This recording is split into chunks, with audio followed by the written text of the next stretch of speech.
अभी ओमकारेश्वर मंदिर ऊखीमठ में हूँ और हमारे साथ हैं यहाँ के पंडित जी जो आपको यहाँ मंदिर की विशेषताओं के बारे में बताएंगे। पंडित जी, जय केदार। कुछ पंडित जी सबसे पहले अपने बारे में बताइए, आप कहाँ से हैं और यहाँ कब से हैं? दक्षिण भारत से है, अच्छा, कर्नाटक से है।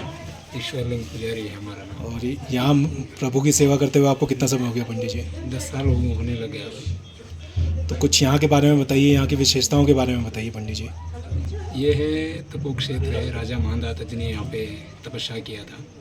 तो इक्ष्वाकु वंश से जन्म लिया और राजा मानदाता को चौथा वंश में वैराग्य आ जाता है। उन्होंने भगवान को उनके स्थान पर आके महादेव के लिए कई सालों तक उन्होंने तपस्या करते हैं। तो महादेव ने ओमकारनाथ स्वरूप में यहाँ पे दर्शन दिया था, तो इसलिए ओंकारेश्वर महादेव से नाम जाना जाता है। जो अंदर शिवलिंग है विराजमान, ओंकारेश्वर नाम से कहते हैं। और जो शीतकालीन का गद्दी स्थान माना जाता है केदारनाथ बाबा और मदनेश्वर जी का। और मदनेश्वर द्वितीय केदारनाथ है, केदारनाथ तो प्रथम केदारनाथ है। जो पांडवों को अपना पाप मोक्ष के लिए इस हिमालय पर आते हैं तो भगवान के दर्शन के लिए महादेव ने पंच केदार रूप में उनको दर्शन दिया था। केदारनाथ, मदनेश्वर, तुंगनाथ, रुद्रनाथ, कल्पेश्वर। तो केदारनाथ में पृष्ठभाग, मध्यमेश्वर में नाभि भाग, तुंगनाथ में हृदय बाहु, कल्पेश्वर में जटारविंद और रुद्रनाथ में मुखारविंद। ऐसे 5 रूप में उन्होंने दर्शन दिया था। जो पंचों केदार शीतकालीन में कपाट बंद हो जाता है, ताकि भगवान का स्वयं वहाँ पे महादेव का देव मानव से पूजा संपन्न होता है, जो गोत्र पुरुषों से पूजा संपन्न होता है तो शीतकालीन में। तो इसलिए महादेव का कपाट बंद रहते हैं। तो उसके बाद भगवान का कपाट बंद होने के बाद जो मुत्सव मूर्ति रहते हैं, प्राण प्रतिष्ठापना मूर्ति कहते हैं, उस मूर्ति को इसी स्थान पर लेके आता है, ताकि जो भी शीतकालीन में दर्शन के लिए जो यात्रा में आता है उनको पंच केदार यात्रा नहीं कर पाते हैं, उन लोगों को यहाँ दर्शन प्राप्त हो बोल के पंच केदार प्रतिरूप में जो केदारनाथ परमेश्वर से जो उत्सव मूर्ति इसी स्थान पर लेके आके ओंकारेश्वर महादेव का गर्भगृह में स्थापित किया जाता है। तो उसके बाद 6 महीने के लिए यहाँ पे दिवाली भैया दूज से अक्षय तृतीय तक यहाँ पे पूजा संपन्न होता है। तो अक्षय तृतीय 4 दिन पहले महादेव केदारनाथ का डोली यहाँ से प्रस्थान होता है। 3 दिन पहले ही भगवान भैरवनाथ जी का यहाँ पे पूजा संपन्न होता है। उसके बाद डोली यहाँ से प्रस्थान हो जाता है। उसके बाद 15 दिन ठीक मदनेश्वर का भी डोली प्रस्थान होता है।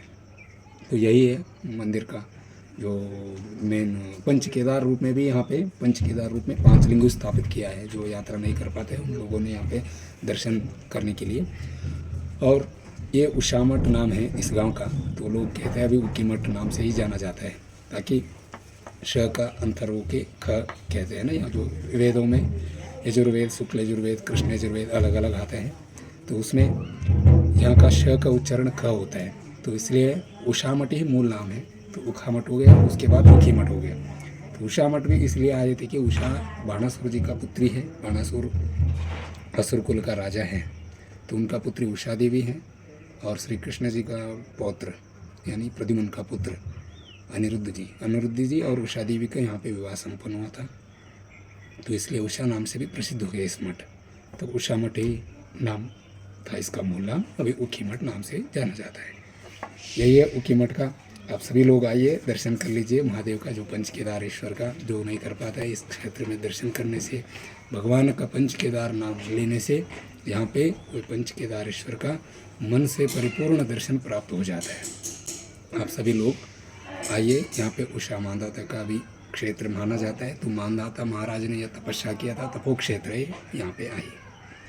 पंडित जी, अब जैसा कि है कि अब अक्षय तृतीया आने वाली है, पालकी दोबारा से जाएगी, बाबा फिर से अपने गंतव्य स्थान पर पहुंचेंगे केदारनाथ जी। तो उसके लिए अब यहाँ से कब पालकी चलेगी, कब पहुंचेंगे और कैसे यहाँ से जाती है, थोड़ा उसके बारे में बताइए। यहाँ पे जो मैं कहे थे ना, 4 दिन पहले यहाँ पूजा हो जाता है। तो शिवरात्रि का दिन तैयार हुआ भगवान केदारनाथ जी का कपाट खोलने का। जो यहाँ का मेन हमारा रावल जी महाराज जी कहते हैं, तो जगत गुरु भीमाशंकर लिंग शिवाचार्य महाराज दक्षिण भारत से ही होता है। तो उन्हीं का हाथों से वहाँ पे प्रथम पूजा और भगवान का कपाट खोला जाता है। और यहाँ पे तो शिवरात्रि का दिन तैयार हुआ था। मई 10 तारीख को भगवान श्री केदारनाथ का कपाट खुल जाएगा। तो उससे पहले 4 दिन पहले यहाँ भगवान भैरवनाथ जी का पूजा संपन्न होता है रात को। तो 6 तारीख को पूजा संपन्न होकर 7 तारीख को यहाँ से सुबह 9 बजे करीब डोली यहाँ से प्रस्थान होगा। और प्रथम पड़ाव गुप्त काशी में विश्रांति होगा रात को, और द्वितीय पड़ाव फाटा में। तो उसके बाद तृतीय गौरी कुंड में, और चतुर्थ केदारनाथ में जाके विश्राम करके सुबह 7 बजे प्रातःकाल में भगवान का कपाट खोला जाएगा विधि विधान से। मतलब 9 तारीख को बाबा 9 मई को रात्रि जो विश्राम है वो केदारनाथ में करेंगे और फिर 10 तारीख से दर्शन देंगे। बहुत बहुत धन्यवाद पंडित जी, आपने सबको बहुत अच्छे से सारा कुछ बताया। जय बाबा केदार, जय महादेव, हर हर महादेव। जो भक्तगण केदारनाथ नहीं जा पाए वो ऊखीमठ आके बाबा केदार के दर्शन कर सकते हैं और उनका आशीर्वाद ले सकते हैं। जय बाबा केदार।